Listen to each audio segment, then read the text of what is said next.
Oh no. Okay, Bismillahirrahmanirrahim. Nahmaduhu. But I can hear myself, I got feedback here. I can hear myself speaking.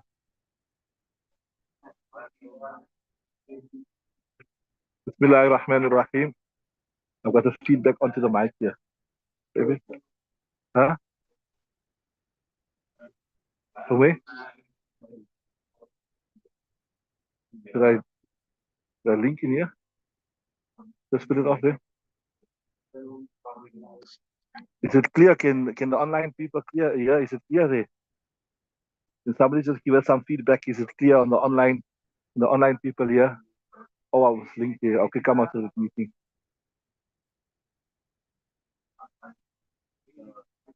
Okay, it's clear for them. Okay, perfect. Jazakallah. Jazakallah for the feedback.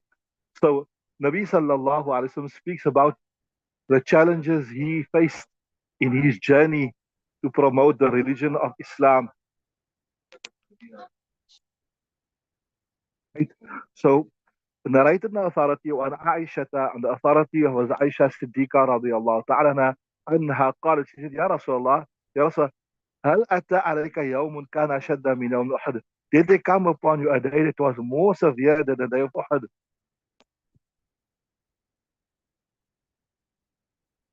So the day of Uhud, we know it was a very, very difficult day because, the long story short, we'll do it. I'll just give it briefly, that Nabi Sassam posted those archers on the mountain top and told them to not move from here under any circumstances. And then they made an error when they saw that the Muslims had won, and then they thought they're going to get left out in the booty. They abandoned their post. And at that time, Khalid bin Walid was not a Muslim as yet. He attacked from the rear. The Muslims were caught off guard. The Muslims were overwhelmed. The Muslim army was overwhelmed. And then certain Sahaba Ikram, they rallied around Nabi Sallallahu, they so to say formed a human shield. And the famous Sahabiya, Nusayba, fought very, very valiantly. And then after a while, the Muslims again regained their composure, etc. So that was a very, very difficult time where even Nabi Sallallahu became Shaheed, etc. And Idarin Qasas, the part of the rings on his helmet got stuck in his skull, etc. So, and the Muslims suffered a temporary defeat, and over 70 Sahaba Ikram were made Shaheed, with 70 Shuhada. So as Aisha Siddiqa is saying, now tell me, was any day more difficult than this? Because this was known as a difficult day. See, so see the follow nicely. كان أشد من يوم أحد. Was any day more difficult than أحد? فقال قد لقيت من قومك. So Aisha said, I met from your people. So yeah, it didn't mean specifically as Aisha's people, but even from the Arab people, because all the Arabs were like from one forefather. He said, so he said, لقد لقيت من قومك. I got at the hands of your people. وَكَانَ أَشَدَّ مَا لَقِيتُ. And was the most difficult what I laqitu, literally to receive, but here means what I experienced, right? Right? يَوْمَ الْأَقَبَةِ, the day of Aqaba. And what is the day of Aqaba? إِذْ أَرَدْتُ نَفْسِي عَلَى ابْنِ أَبْدِي يَا لَيْلِ ابْنِ كُلَالٍ. Then when I presented myself to Ibn Abd Kulayla, right? In other words, I presented myself, I presented Islam, etc. I'm the Prophet of Allah. Do you want to take on my mission? Do you want to support me in my mission? فَلَمْ يُجِبْنِي. He did not answer me. إِلَى مَا أَرَدْتُ, that which I wanted from him. So I wanted him to be a support for the deen. Right? فَانْتَرَقْتُ, I left from there. وَأَنَا مَهْمُومٌ عَلَى وَجْهِي. I was grieved. Literal translation I'm giving you. The word, sorry, not little word for word. I was grieved upon my face. In other words, I was racked with grief. Maar is but smash there, what you got there, فلم أستفق إلا بقرن الثعالب. Then I did not go except till I came to قرن الثعالب. فرفعت رأسي, I raised my sight, right? فإذا أنا بسحاب, and then I saw a cloud. I was by a cloud, right? قد أظلتني, that was shading me. فنظرت, I looked at it. فإذا فيها جبرائيل, and in this cloud was Jibreel Amin. فناداني, he called out to me. فقال إن الله قد سمع قول قومك. Verily Allah Ta'ala had heard. Literal translation, the statement of your people. But what it means here, Allah Ta'ala has seen the response. Allah Ta'ala has seen the treatment to you, how badly they treated you. Right? Right? Right? So, قَوْلَ قَوْمِ, the people, وَمَا رَدُّوا عَلَيْكَ, and what they responded to you. Right? وَقَدْ بَعَثَ إِلَيْكَ مَلَكَ الْجِبَالِ, and in response to their response, Allah Ta'ala has sent to you Malak al-Jibali, Malak, the angel, Malik king. He sent to you the angel of the mountains, right? And why did he send the angels of the mountains? Right? لِتَأْمُرَهُ بِمَا شِئْتَ لِتَعْلِيلِ, so that you may command him, يعني ملك الجبال, بِمَا شِئْتَ, with that which you wish. In other words, these people have wronged you. They haven't given you the correct response. You have come to them with the haqq and they've scorned you. So now, if you wish, the angels can crush them, right? Right? لِمَا شِئْتَ فِيهِمْ. قال فناداني ملك الجبال, then the angel of the mountains called out to me, فسلم علي, he made salam to me, ثم قال, يا محمد صلى الله عليه وسلم, إن الله قد سمع قول قومك, verily Allah Ta'ala had heard, right, قول قومك, the statement of your people, وأنا ملك الجبال, and I am the angel of the mountains in charge. In other words, the angel is in charge of the mountains. وَقَدْ بَعَثَنِي رَبُّكَ إِلَيْكَ, and my Rabb your Rabb has sent me to you. Why? لِتَأْمُرَنِي بِأَمْرِكَ, so that you may instruct me with any command, in shi'ta, if you wish, أَنْ أُدْبِكَ عَلَيْهِمُ الْأَخْشَبَيْنِ. Adbaka yudbiku means to bring together. In other words, I can bring two together, these two mountains, and I can crush these people. Right? فقال رسول الله صلى الله عليه وسلم, Nabi Sallallahu respond, بل أرجو أن يخرج الله من أصلابهم. No, I don't want you to destroy them. If they don't accept my message, I hope that Allah Ta'ala will remove. Aslab, it literally translates as back. Né? And I told you before that in the Arabic language, normally it makes reference to the fact that a man's sperm comes from his back. And under recently science has shown that we know the sperm comes from the testicles, etc. But recently I saw an article which says that actually the real original where it comes from is from the back. So there is some merit to the verses of the Quran, and there is some merit to the hadith that says that the progeny comes from the back. But anyway, that's a simple discussion. But anyway, so as-sulbu means back and aslab is plural. So he says, I hope that Allah Ta'ala will remove min aslabin, literally translated back, but I mean you're from the progeny, because the progeny come from the back. It means the famous hadith with Allah passed his hand on the back of Adam alayhi salam and he took out the progeny, right? من يعبد الله هو الworship Allah alone, لا يشرك به شيئا, and he will not ascribe with him anything. متفق عليه, that's a متفق عليه riwayat. The hadith is pretty self-explanatory. Just a few things, random things. So as Aisha Siddiqa asked Nabi Sallallahu Alaihi Wasallam what was the most difficult day, she was thinking that the most difficult day will be the day of Uhud, where the Muslims suffered a temporary defeat. 70 Sahaba Ikram became shaheed, and the tooth of Nabi Sallallahu Alaihi Wasallam was broken, and also uh, uh, I told you the helmet got stuck in the Mubarak head of Nabi Sallallahu Alaihi Wasallam. So he said, no, that was not the most difficult. And yeah, he was making a reference to the most difficult day was the day I went to Taif.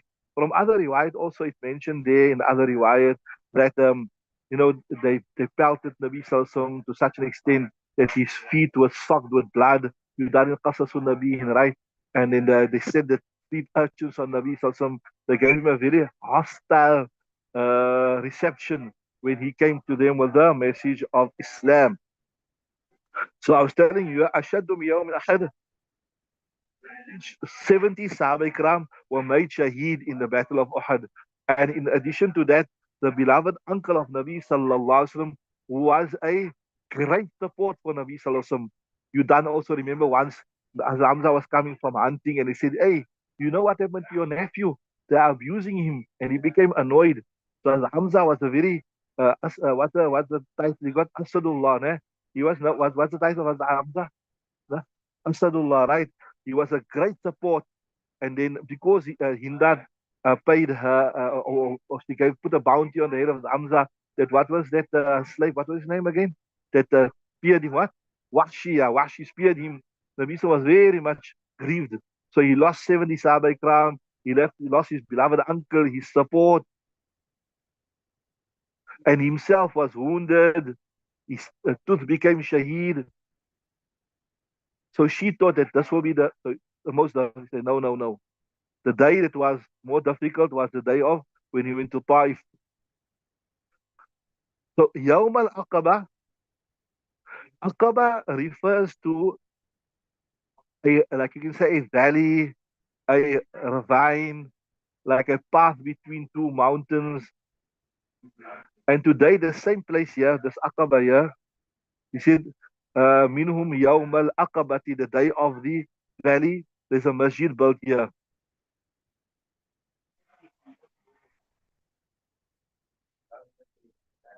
An interesting thing is this, this here, that when Nabi Sallallahu Alaihi Wasallam, when he gave the people Dawah of Makkah, they were not receptive, they were hostile. Then he went to the people of Ta'if, nah? And they were also hostile. Because when he gave up over the people of Makkah, then he went to the people of Ta'if, and this is what had happened. He thought now the people of Makkah are not receptive, they don't want to accept the message, and he went to Ta'if, and they were also hostile, right? Then the next thing is he then reached out to the foreign people who'd come to Makkatul Mukarramah for Hajj. That who will protect me, who was ready to take on this message, this mission of Nubuwwat, to assist the mission of Nubuwwat, etc., etc.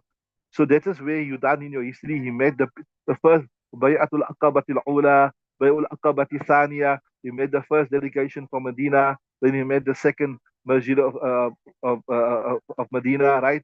When they approach, they will take on, they will house him, they will accommodate him, they will look after him, etc.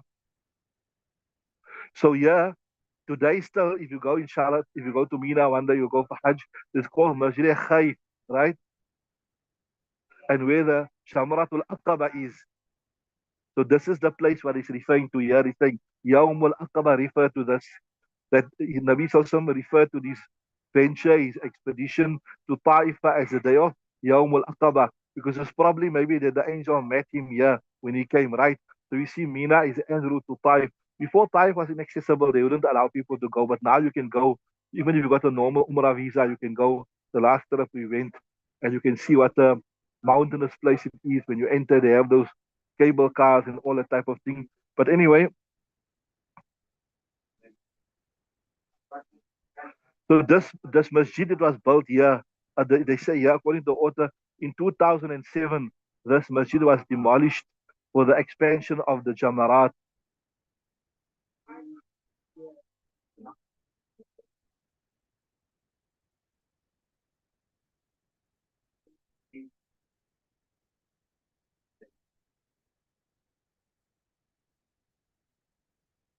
So I was telling you, I mentioned to you that initially Nabi Sallallahu directed his dawah to the people of Makkah, and when they were not responsive, then he spoke to the people of Taif, and they were not responsive. Then when the foreign delegations would come for Hajj, Nabi Sallallahu would go to the different tribes, and he would give them dawah towards Islam.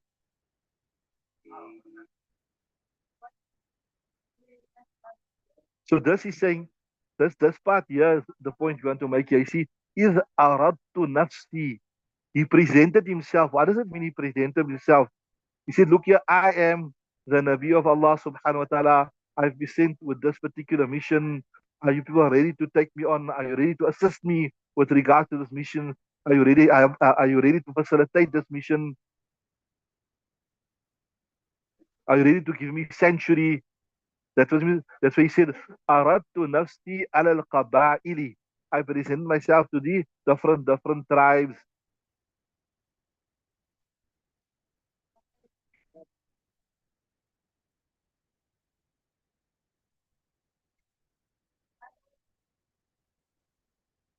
So Nabi Sallallahu had the hope that they will accept him and they will assist him in this particular mission. So remember, I told you, Thaqif, this is interesting here. Banu Thaqifa, right? Banu Thaqifa was in Ta'if, right? This is, and remember, I was just doing what the girls upstairs. You know, Al Hajjaj, what is his Hajjaj Thaqafi? He's from the same place there, right? And this is the same tribe that gave Nabi Sallallahu a hard time after the Battle of Uhud, right? So there were three leaders that was in charge of Ta'if. There were three leaders, there were three brothers. One is the word is Abdiya Laylin. The other's name was Mas'ud. And the third one's name was Habib. And the three people were the sons of Amr ibn Umair. These were the main leaders, right? Here is an interesting point. The Shareef mentions, he says that if you go open the books of history, you see different riwayat with regards to the names of the people. But after much research, he said this is the most authentic thing. So remember this here, that the father's name was what? Amr ibn Umair, and the three sons were Abdiya Layla, Mas'ud, and Habib. So they were the three chieftains in charge of Ta'if. So Nabi Sallallahu went to each of them,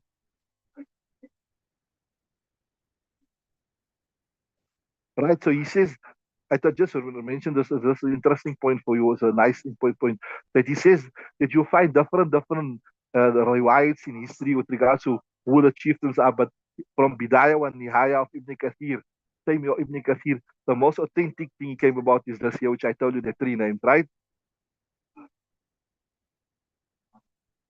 So sometimes what happens is, uh, sometimes certain maybe riwayat speaks about the kunya of a person,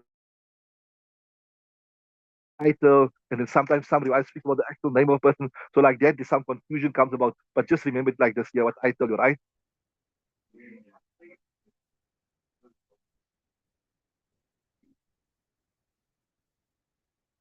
So Nabi Sallallahu said, after my last hope was to go to them and present to Islam to them, but then they were, you can say, non-receptive. That's why I left from there. Whilst I was mahmumun, refers to severe grief, right? Then that word I told you here in my kitab is smudge here. So, falam astafiq Falam astafiq. I did not recover except until I came to. So now I was racked with grief that now the people of Makkah have rejected me. Now my hope was that the people of Ta'if will accept me. So I was, and then I told you that it's not mentioned in this riwayat, but other riwayat was a famous incident where that slave came, what is Adas, and he offered Nabi some grapes to eat. Remember? And then he said, "Where are you from?" He said, "I'm from Ninwa." So Nabi said, "Ninwa. My brother Yunus ibn Matta is from Ninwa." He said, "How do you know this?" And that slave was impressed with Nabi Sallam, that Ninwa is such a far place away. How does he know about the Prophet from Ninwa, etc.? And if I remember correctly, I think even accept Islam. So saying Falam Astafik did not recover. He was so, his souls were bloodied and he was racked with grief. And so only when he came to Qarni Sa'alib, he recovered, he gained his senses, etc. So here he's saying that if when you come out from Taif towards Makkah, there's a mountain named Jabal Huda. He said if you look at the new part of Taif, in the new part of Taif, there's a place called today Qarn Sa'alib falls in there. And another name is also Qarnul Manazil. Now, if you are sharp and you remember from the hadith, you done Kitab al Hajj, etc., remember, you say there that this is one of the miqat when you leave out of Makkah. So I told you the last trip we went, so we passed this miqat also, and then the driver was telling us that you see on this road there's a lot of vehicles going towards Qatar. So those that come from Qatar, which is a nearby country, they enter from this side, Qarne Manazil, and they come through this miqat here, which is called Qarne Manazil. So we saw when we went there, we saw the vehicle with the Qatar number plate, and they went through the miqat and they were going. So the road, whoever comes from Qatar to make Umrah, etc., they have to come through this. And this miqat is called Qarne Manazil. What's called Qarne Manazil. So yeah, in the Hasha is also mentioned that the people of Najd, so Najd is in this direction, they have to tie their ihram here. They have to come through Ta'if, right? Are you with me? So Nabi Sallallahu Alaihi Wasallam explains this as his most difficult day, and he also explains that when he was done, the angels came and said, "Look, I can destroy these people." So I told you earlier, I mentioned that Uhud's supposed to be the most difficult day. Uhud is supposed to be, because I gave you all the stats there about the number of shuhada. Why did Nabi Sallam said no? My visit to Taif was my most difficult experience in my whole mission of Nubuwwat. So many difficulties I experienced. But why in particular did he single out his visit to Taif as his most difficult day? Wherever they are, people are making there. And this salah you need to make, you know, you need to make it in such a manner. So the simple answer is this: when a person go out to battle and you face the enemy, you expect hostilities from them. You expect to fight. You expect there to be shuhada. You expect them to fight you. You expect people to become shaheed. But here, was not a battle. It was people who we expected that they will cotton on to his message. They will be receptive to him. But they gave him a very, very hostile reception. Are you with me? So when you get hurt, when you get oppressed, when you get rejected, when you get scorned by someone from whom you least expected, then it is most hurtful. Like how you say that this is my enemy. I knew he'll double cross me. I knew he'll do this. But this person, yeah, I thought he's my friend, but he stabbed me in the back. He let me down, right? So when you get oppression, zulm, when you get from your least expected quarters, then that is most hurtful. That is most hurtful. So this is one of the reasons. Although the physical harm in Uhud was more. The physical harm in Uhud was more. But because, I told you, because this was from unexpected quarters, it was not a battle, so to say. Your environment has to be clean. Right? So cleanliness is very. That is why Nabi Sallallahu Alaihi Wasallam explained this to be his most difficult day. Then I told you the two angels came and they said, or rather the angel of the mountain said, look, these people have oppressed you. If you just give the word, I will crush them between this. I will crush them. Al Akhshabaini, Akhshab and Akhshabain, the two strong mountains. Some riwayat suggests here that these two mountains was Jabal Abi Qubais. Now, remember I told you, for those who went to Makkah to Mukarramah, the famous landmarks is the Zamzam Tower and you get the Hilton. So if you're standing by the Hilton or the Zamzam Tower and you're looking at the Haram, on your right-hand side, yeah, what the term is the King's Palace. That is Jabal Abu Qubais, right? And the other name was Qa'iqan, is also known as Jabal Asmar. You know, so faith. So this one mountain you can so to say is in Makkah, and the other mountain is in Mina. The other mountain is in Mina. So one mountain is in Makkah and the other mountain is in Mina. So the angel is saying, look here, I can crush these people that have oppressed you between these two mountains. So the question comes about here that why that the people of Taif were far away. So what was meant in our crush them between these two mountains? Two explanations that the ulama give here. That look, the initial people that oppressed Nabi Sallallahu Alaihi Wasallam was who? The people of Makkah. So he said, I can crush this Meccans between. Or it could mean that even this Taif, which is quite a distance away, I can still use these two mountains to crush them. Are you with me? Just, you know, so So the actual mujrim, the actual criminals were the people of Makkah. So I can crush them upon your request. you need to set the path. So whenever you are, like you do find when you visit Saudi Arabia, you go to Makkah. Akhshabain, I told you, Jabal Abu Qubais and Jabal Qa'iqan. West is they will be facing the Kaaba, so you'll be all.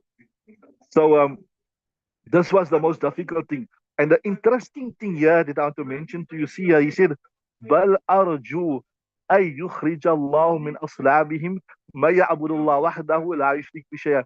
So when he was given the option of killing these people and destroying these people, he said, no, I have hope that Allah Ta'ala will remove from their progeny people that will worship Allah Ta'ala.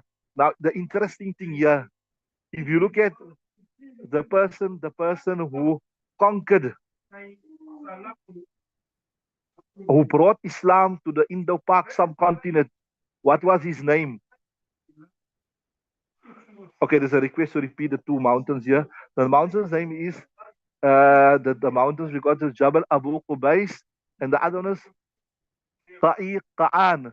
Qaf, Ain, Ya, Qaf, Ain, Ya, Qaf, Ain, Alif, Noon. I can send a picture of that. So the interesting thing is this here. Who took Islam to India, Pakistan, that area? Islam actually came from the Sindh province. What was his name? Muhammad ibn Qasim. And who was Muhammad Qasim? He was a Saqafi. He was from the same tribe that came from Taif. So you can see the manifestation. So Nabi Sallallahu said, Ya Allah, don't destroy these people. Or he said to the angel of the mountains, don't destroy these people. Perhaps a person will come from them who will worship Allah Ta'ala. And the person who brought Islam to the Indo-Pakistan continent was from this tribe. Subhanallah. Isn't that amazing? Imagine these people. And if I remember correctly, I think he was the son-in-law of Hajjaj bin Yusuf. Remember we done in the beginning of Mishkaat, Hajjaj bin Yusuf, the great zalim he was. How many people, thousands of people he killed, how many Sahaba Ikram he killed, etc., etc. So his son-in-law took Islam, and he was from Ta'if, the people that gave a hostile reception to Nabi Sallallahu Alaihi Wasallam. And Nabi Sallallahu Alaihi Wasallam was given the choice of this, of having them crushed and having destroyed. But Nabi Sallallahu Alaihi Wasallam said, no, don't destroy them. And who knows that perhaps from the progeny, some will come out to worship Allah Ta'ala, and the person that did. So if this everything Allah in the taqdeer of Allah Ta'ala, but if this person was destroyed, Muhammad al-Qasim, that means Islam wouldn't technically come to the Indo-Pak subcontinent, and those who come from this area, they wouldn't be Muslim today. So we can see the dua of Nabi Sallallahu Alaihi Wasallam. Okay, read the next riwayat, inshallah.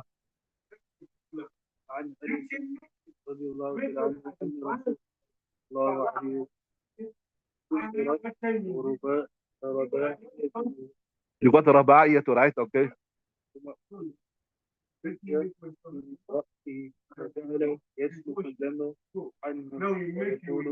You got Dama or Damu? Okay.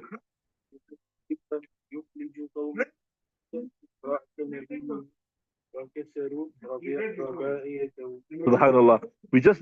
Earlier we did make a bit of a reference with regards to the Yawm of Uhud, which is also a very, very difficult day upon Nabi Sallam. So An Anasin narrated, remember the relevance of this hadith here, Nabi Sallallahu Alaihi Wasallam, or rather the hadith all speaking about the challenges that Nabi Sallallahu faced in his mission to spread Islam so that we can enjoy the benefit of Iman. Allah Ta'ala reward Nabi Sallam in all of them. One Anasin narrating Anas anna Rasulullah, they said Rasulullah Kusirat Raba'iyatuhu. Raba'iyah or Ruba'iyah refer to the Mawla. I mentioned earlier that when the archers abandoned their post, the Muslim army was overwhelmed. And for a moment, they were under severe pressure until the Sahaba Ikram rallied around. They formed, like you can say, a human chain, or what you say, a human wall, and they protected Nabi Sallallahu with whatever they had. You know, the riwayat suggests that one Sahabi, what was his name? Just change the page, please. I think it was, what was his Sahabi's name? He was actually protecting Nabi Sallallahu with his bare hands as the arrows was coming.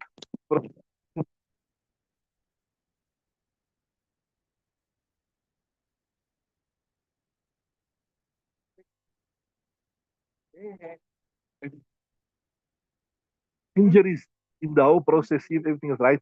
And then there was this valiant Sahabiya, Hazrat Nusayba.